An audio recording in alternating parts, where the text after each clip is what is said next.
Meus amigos, retornando, boa tarde a todos. Vamos estudar o livro O Céu e o Inferno, de Allan Kardec, no capítulo 2º, ou melhor, capítulo 4º, segunda parte, título: Os Espíritos Sofredores. Vamos hoje analisar e fazer uma leitura com algumas reflexões a respeito do desencarne de Pascal Levick. E esse espírito Pascal, ele dá alguns esclarecimentos, lembrando que ele encontra-se incluído nos espíritos sofredores. Então vamos à leitura, depois algumas reflexões. Havre, 9 de agosto de 1863. Este espírito, sem que o médium o conhecesse em vida, mesmo de nome, comunicou-se espontaneamente. Creio na bondade de Deus, que na sua misericórdia se compadecerá do meu espírito. Tenho sofrido muito, muito. Pereci no mar. Meu espírito, ligado ao corpo, vagou por muito tempo sobre as ondas. A comunicação foi interrompida e no dia seguinte o espírito prosseguiu. Houve por bem palavras do espírito desencarnado no século XIX, 1863. Palavras de Pascal. Voltemos à leitura.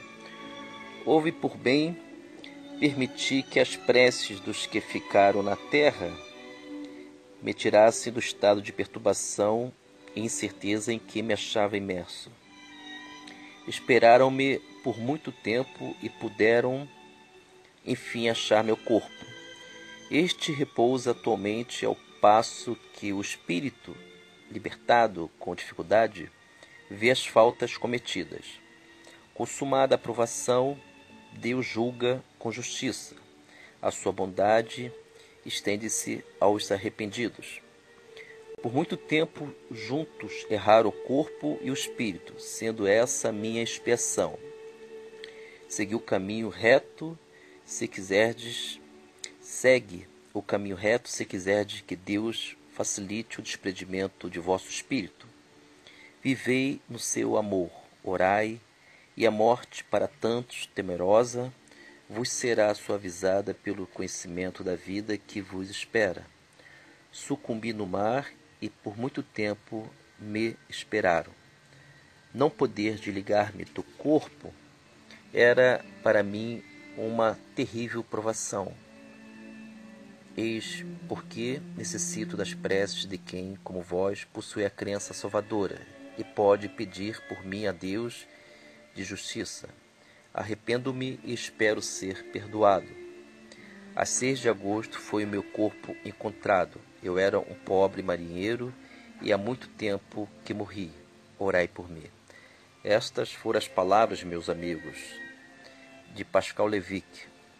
Vamos à pergunta: onde foi achado o vosso corpo? Resposta: não muito longe de vós. O jornal de Havre, de 11 de agosto de 1863, continha o seguinte tópico, do qual o médium não podia ter ciência.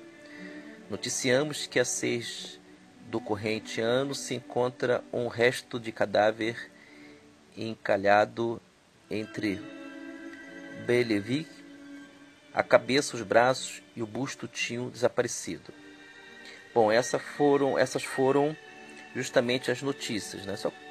E a notícia continua dizendo o seguinte: foi reconhecido o corpo do pescador Levick, que fora arrebatado a 11 de dezembro. Levick tinha 49 anos de idade e era natural da cidade de Calais.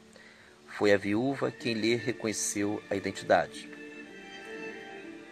E continuemos a leitura. 12 de agosto, como se tratasse desse acontecimento do centro em que o espírito se manifestara pela primeira vez, deu este novo espontaneamente a seguinte comunicação: sou efetivamente Pascal Levick, que tem necessidade das vossas preces. Podeis beneficiar-me, pois terrível foi a provação por mim experimentada. A separação do meu espírito do corpo só se deu depois que reconheci as minhas faltas. E depois disso, ainda não totalmente destacado, Acompanhava-o no oceano que o tragara. Orai, pois, para que Deus me perdoe e me conceda repouso. Orai, eu vou-lo suplico.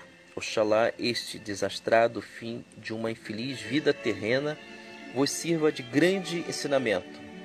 Deveis ter sempre em vista a vida futura, não deixando jamais de implorar a Deus a sua divina misericórdia. Orai por mim. Tenho necessidade que Deus de mim se compadeça. Essas foram as palavras de Pascoal, lembrando que ele era um marinheiro e ao desencarnar nessas condições, ele viveu uma certa alucinação, um tormento mental, porque de alguma forma, segundo as palavras. Mas o fundamental desta comunicação que ele alerta a todos nós que devemos refletir a respeito da vida futura, a vida espiritual, inclusive só para como material didático, para que nós possamos estudar, aconselho aos amigos que leiam a questão 922 do Livro dos Espíritos, que ela traz em sua resposta a fé na vida futura, sendo uma das bases, um dos postulados, orientações da doutrina espírita. E lembrando sempre que tais depoimentos, comunicações evocados pela Sociedade Espírita de Paris têm o intuito de alertar a todos nós diversas coisas. A primeira delas seria a certeza da vida após a morte. O espírito retorna e se comunica.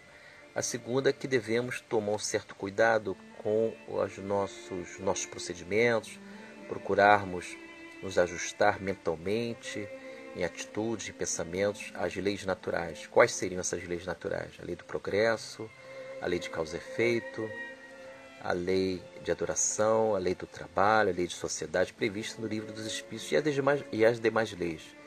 Uma vez que eu observo tais leis, eu também vou adquirindo essa responsabilidade.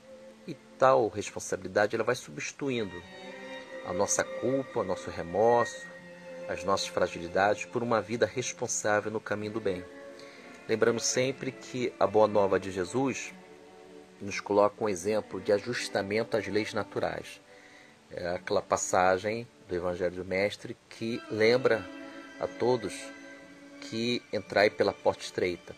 A porta estreita é o ajustamento mental às leis naturais de Deus. E tais visualizações, tais intentos de alcançarmos essa porta estreita do Cristo, no primeiro momento ela pode gerar um desconforto por ser estreita.